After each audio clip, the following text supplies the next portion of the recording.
O mercado tá subindo, você compra e mesmo assim toma stop. Pois é, o mercado é volátil, mas eu sei uma forma de amenizar essas flutuações do mercado e é o que eu vou te mostrar nesse vídeo. O que acontece é que o trader tem que se ligar no todo. A gente toma stop na compra num mercado em alta porque a gente não prestou atenção em alguma informação importante. Então olha esse gráfico aqui na minha tela. O mercado vai subindo, fazendo correções e essa linha aqui, a média móvel, ameniza as flutuações do mercado. Nesse dia, quem usou a média de 20 períodos como guia ganhou dinheiro. Existem vários tipos de média, as duas mais populares são aritmética e exponencial. Elas são níveis dinâmicos de suporte e resistência. Vamos simplificar aqui. Se você coloca a média aritmética de 20 no gráfico de 5 minutos, ela está calculando os 20 candles anteriores desse tempo gráfico. Se você coloca a média exponencial, ela dá mais peso para os candles mais recentes. Tem vários vídeos por aí ensinando a fórmula, então eu vou direto para o que interessa, porque o meu negócio é ganhar dinheiro. Então vem comigo.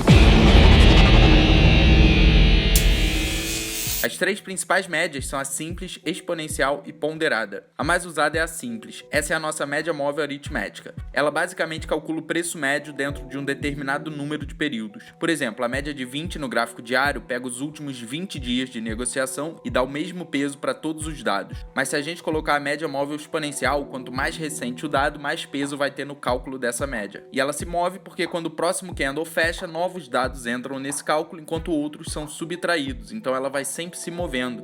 Uma média móvel apontando para cima indica força nesse mercado e uma média em declínio denota fraqueza. É importante ressaltar que a média móvel muda de direção depois do preço, portanto ela dá sinais com atraso. O trader identifica mudanças na tendência pelo preço cruzando a média e não pela média revertendo sua direção. Então a mudança do mercado em alta para o mercado em queda é sinalizada quando o preço cruza para baixo da média móvel, e o mesmo vale para outra ponta. O preço passou para cima da média é sinal bullish. Mas você só deve usar isso como gatilho de compra e venda se você olhar para trás no gráfico e ver que teve uma interação consistente do preço com a média móvel que você pretende usar. Então o nível de acerto vai variar de acordo com a escolha do período dessa média móvel para esse determinado ativo para determinado tempo gráfico. Então uma média móvel é uma versão suavizada da tendência em um nível dinâmico de suporte e resistência. No mercado em alta, a média móvel pode fornecer suporte para compra. É mais seguro esperar o preço reagir à média ao invés de já colocar a ordem lá. Se uma média fornece suporte, então você pode sim colocar stops escondidos atrás de médias. Quanto mais uma média móvel foi tocada agindo como suporte ou resistência, maior vai ser a significância do movimento quando ela for violada. Olha esse exemplo aqui, tocou uma, tocou duas, tocou três, perdeu a média, forte movimento. A média móvel apropriada para o gráfico que você estiver analisando deve refletir a tendência em andamento, e a sua violação, portanto, alertaria que uma mudança na tendência já deve ter ocorrido. Lembra que tem delay. Se a violação de uma média móvel ocorre quando essa média ainda está apontando para a direção da tendência, isso deve ser encarado como um aviso de que uma reversão da tendência pode ter começado. Mas a confirmação, que deve ser aguardada, é quando essa média de fato aponta para outra direção.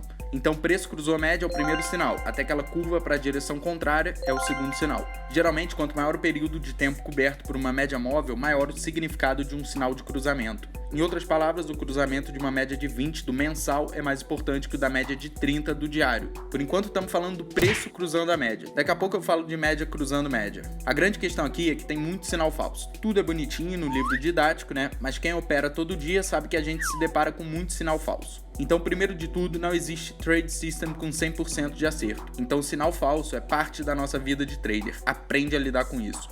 Mas existem filtros. Olha o que você pode fazer para evitar sinais falsos. Você determina que é preciso uma penetração acima de X% para você usar como sinal. Em outras palavras, você reparou que o preço várias vezes viola a média, mas depois volta. Você vê o quanto mais ou menos ele costuma penetrar e determina que só se for maior que isso que você vai levar em consideração. E esse conceito você usa até para outras coisas na análise técnica além de média móvel. Por exemplo, você opera rompimento no índice futuro, mas está tomando muito stop com falso rompimento. Vê de quantos pontos em média que os falsos rompimentos costumam ser. Se esses falsos rompimentos são em média de 20 pontos, você só vai considerar se romper mais do que 30 pontos, por exemplo. Voltando para a média móvel, um outro filtro para você não ficar caindo em sinais falsos pode ser, além do preço cruzar a média móvel, uma linha de tendência está sendo rompida. Então olha esse exemplo aqui, o preço passa para baixo da média, perde a linha de tendência e ainda entra volume. O que mais que você precisa para entrar nesse trade? Será que eu vou ter que aparecer na porta da tua casa para apertar o botão?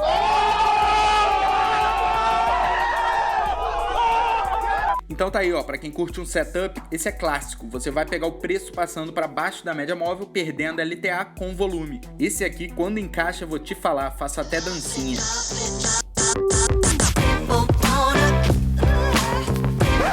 Mas voltando aqui, perdi o foco, foi mal. Algumas pessoas devem estar se perguntando, tá, mas em que período eu encaixo esse negócio aí da média com linha de tendência e volume? Então, isso não sou eu que digo, é você que tem que determinar. Assiste minha aula de tempos gráficos, pode te dar uma luz. Inclusive, pode ser interessante se especializar em um ativo e um determinado tempo gráfico no início, depois você vai ampliando o seu escopo de atuação. Então quem está acompanhando a minha série Análise Técnica Explicada tá vendo como tudo está se conectando. O volume, linhas de tendência, suporte e resistência, é o conjunto, não existe só um indicador dos deuses. E mesmo que existisse, daqui a 2 meses ele ia ter que ser recalibrado porque o mercado muda toda hora. Então médias móveis costumam ser construídas usando preço de fechamento, que tem mais relevância do que o resto do range de negociação. Por conta disso, é melhor aguardar o fechamento de um candle que violou a média antes de tomar posição. E qual período da média você deve usar? Primeiro de tudo, não existe a média móvel perfeita. Uma que funcionou bem em um determinado mercado e num determinado tempo gráfico pode não funcionar bem em outro tempo e mercado. De uma maneira geral, você vai obter resultados melhores em tempos maiores por serem menos sujeitos à manipulação e reação a notícias, o que foi explicado no meu vídeo de tempos gráficos. Busque consistência e não a perfeição. Vai ter dia que sua média não vai funcionar bem, o mercado muda toda hora. Agora vamos falar de convergência de médias móveis. Pensa só, a diminuição das flutuações do preço reflete um balanço entre compradores e vendedores. Quando o mercado decide o lado, o preço inicia um movimento, e utilizando diversas médias móveis, a gente consegue identificar o ponto onde todas elas se encontram, anunciando para o trader que um grande movimento está por vir. Olha aí nesse gráfico, 2 médias convergiram nesse ponto e o mercado fez um forte movimento. Então, médias convergiram, se liga se vai ter rompimento de linha de tendência, entrou volume, soca a mão na boleta. Se possível, deixa um feedback nos comentários para eu saber se eu devo fazer mais vídeos nesse formato. Assiste algum dos vídeos que está aparecendo aí na tela. Aquele abraço.